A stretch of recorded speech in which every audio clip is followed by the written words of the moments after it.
Você teria coragem de abrir uma porta que nunca deveria ser aberta? Essa pergunta nunca saiu da minha cabeça desde aquela noite. Se tivéssemos ficado na estrada, se não tivéssemos entrado naquela casa, talvez tudo fosse diferente. Era para ser só mais um passeio noturno. Eu, Camila, Marcos, Renan e Júlia estávamos dirigindo pela estrada deserta que atravessa a cidade. A conversa fluía sobre as lendas locais e foi aí que alguém mencionou a Casa do Poço. Diziam que quem entra lá nunca sai o mesmo, que há algo preso na casa, algo que não deveria ser incomodado. É só uma história para assustar crianças, disse Marcos, sempre o cético do grupo. Júlia revirou os olhos. Se é só isso, por que você não entra lá? O silêncio caiu. Foi Renan quem quebrou o clima. E se a gente fosse? É perto daqui. Só para provar que não tem nada lá. A ideia era absurda, mas ao mesmo tempo tentadora. E antes que eu percebesse, estávamos todos de pé na frente da casa. Ela era ainda mais assustadora do que as fotos sugeriam. Parecia estar podre de dentro para fora, com janelas quebradas e uma porta de madeira torta que rangia ao vento.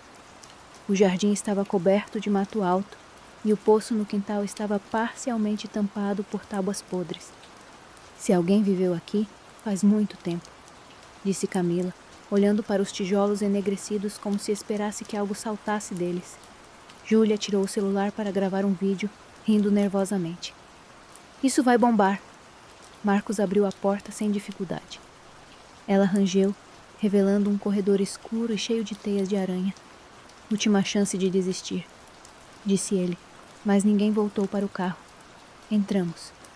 O ar estava gelado e cada passo fazia o chão ranger sob nossos pés. O silêncio lá dentro era diferente, pesado.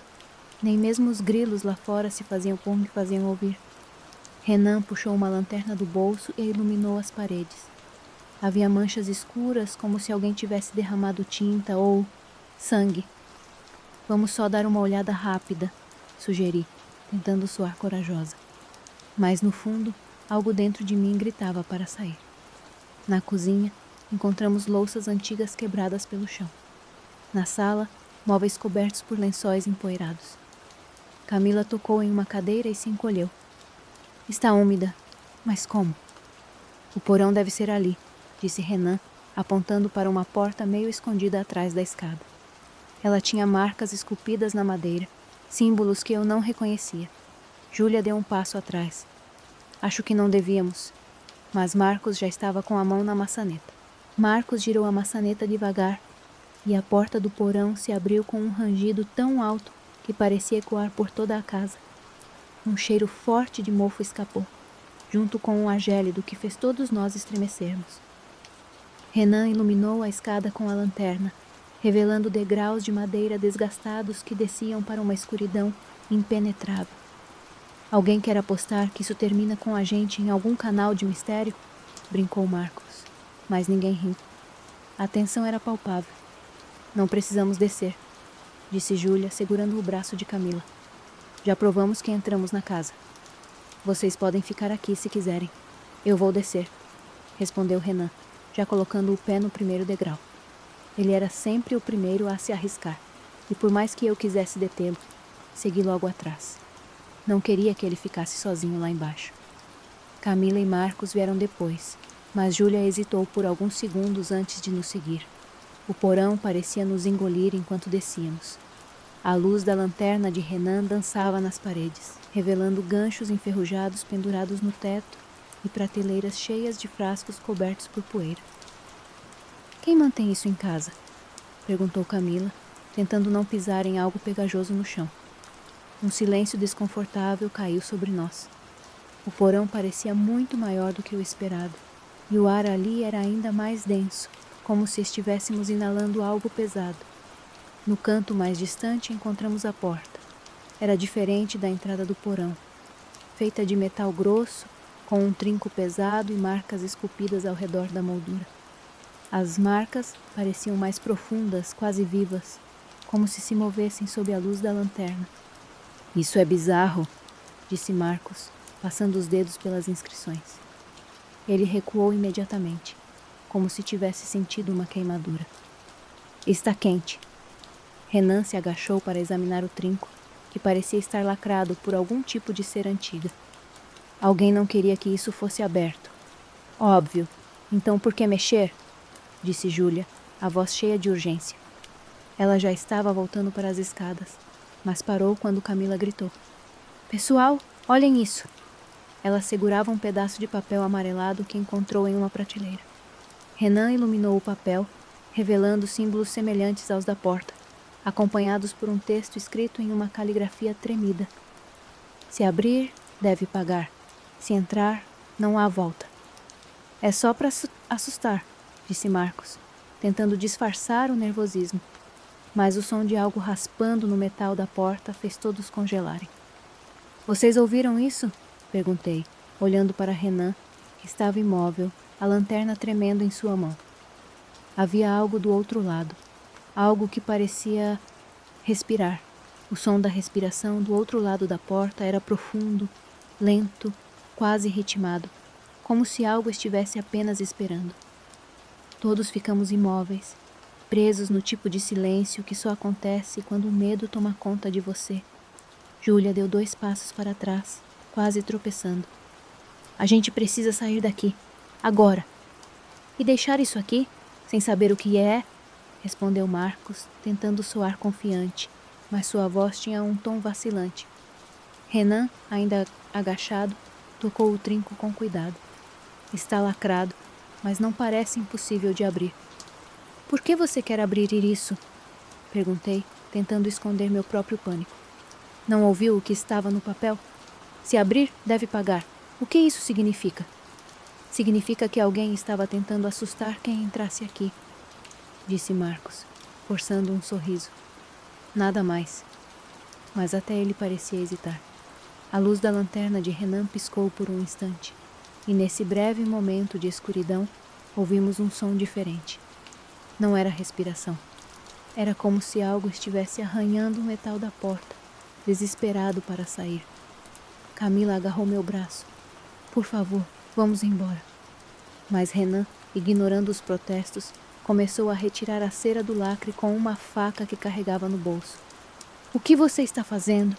Gritei, tentando segurá-lo. Mas ele apenas me olhou, a expressão no rosto mais determinada do que eu jamais tinha visto. Se não descobrirmos o que está aqui, vamos passar o resto da vida imaginando. Ou talvez nem tenhamos resto de vida, retrucou Júlia, agora em pé na base da escada, pronta para sair. O trinco cedeu com um estalo seco e a porta se abriu lentamente, revelando uma escuridão ainda mais profunda do que o porão. Um cheiro insuportável escapou, algo como carne podre misturada com ferrugem. Todos recuaram instintivamente, menos Renan, que apontou a lanterna para dentro. O feixe de luz revelou uma sala circular, com paredes de pedra cheias de marcas que pareciam ainda mais antigas e complexas. No centro havia algo coberto por um tecido preto, grande o suficiente para ocupar quase metade do espaço. Isso é errado, disse Camila, sua voz agora apenas um sussurro. A lanterna piscou de novo, e por um instante vimos algo se mover sob o tecido. Marcos se aproximou devagar, os passos ecoando pela sala. Seja lá o que for, está preso. Ele ergueu a mão para puxar o tecido, mas parou no meio do movimento. Alguém mais está sentindo isso? Perguntou, olhando ao redor. Eu não sabia do que ele estava falando até sentir também. O ar parecia vibrar, como se houvesse uma energia invisível preenchendo o espaço. Júlia começou a chorar, os soluços baixos, enquanto Camila murmurava algo que soava como uma oração. Antes que alguém pudesse impedir, Renan puxou o tecido, revelando o que estava por baixo. Era uma estátua grotesca, feita de um material escuro e brilhante. Tinha a forma de algo humanoide, mas suas proporções eram erradas, como se fosse uma mistura de homem e criatura. Os olhos da estátua eram rubis que pareciam brilhar por conta própria, e sua boca estava entreaberta, como se estivesse prestes a falar. Foi quando ouvimos, não com os ouvidos, mas dentro de nossas cabeças. Uma voz gutural e distante que dizia: "Vocês me libertaram." A voz era como um trovão abafado, mas vinha de dentro de nós. Era impossível entender como, mas cada um sentiu claramente o peso daquelas palavras. O ar ficou ainda mais pesado e a sala pareceu escurecer, como se a lanterna de Renan tivesse perdido a força. Não, não, não! Gritou Júlia, recuando em direção à porta. A gente precisa sair daqui. Antes que alguém pudesse se mexer, a estátua começou a mudar. Os rubis que faziam os olhos brilharam com intensidade, iluminando a sala em um vermelho pulsante. As marcas nas paredes começaram a se mexer, como se ganhassem vida. O chão tremia levemente e o cheiro insuportável se intensificou. Renan, apaga a lanterna! Gritou Marcos. Mas Renan não ouvia mais ninguém. Ele estava parado, olhando fixamente para a estátua, como se estivesse hipnotizado. Vocês não sentem? É como uma voz, mas mais forte. Ela quer algo de nós. Ela quer nos matar, gritou Camila, puxando Renan pelo braço. Ele se desvencilhou com os olhos vidrados. Não, é como se fosse um pedido. Ela está presa. Precisa da gente para... Antes que ele pudesse terminar a frase, a estátua se moveu. Não muito, apenas um pequeno ajuste no pescoço. Mas foi o suficiente para nos fazer correr. Renan ficou parado, encarando a criatura enquanto nós corremos para a porta. O som de algo pesado raspando contra a pedra nos seguiu enquanto subíamos os degraus. Renan, vem agora! Gritei, mas ele não se mexeu. Quando cheguei ao topo da escada, olhei para trás e o vi ainda lá embaixo, com as mãos estendidas em direção à estátua, como se fosse tocá-la. Vocês me libertaram, mas apenas um pagará o preço. A voz ecoou novamente em nossas cabeças, e dessa vez algo aconteceu. Renan foi arremessado para trás, como se uma força invisível o puxasse. Ele gritou, mas sua voz foi engolida pelo som de um rugido baixo e gutural. Renan! Gritou Marcos, tentando voltar, mas a porta do porão se fechou com um estrondo, separando-nos dele. Camila chorava descontroladamente, e Júlia tremia tanto que mal conseguia se mover. O que foi aquilo? Perguntou Júlia entre soluços, mas eu não tinha resposta. Nenhum de nós tinha. Ouvimos o som de algo arranhando o chão lá embaixo, e então, silêncio. Sem pensar, corremos para fora da casa, atravessando o quintal sem olhar para trás. Quando finalmente paramos, ofegantes, ouvimos o som que nunca vou esquecer. A porta do porão se abrindo novamente, lentamente. Algo saiu de lá, mas não vimos o que era. Voltamos para o carro e ninguém disse uma palavra até chegarmos em casa.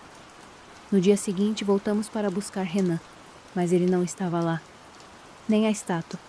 O porão parecia diferente, vazio, como se nada daquilo tivesse acontecido. O que quer que tivéssemos libertado estava livre.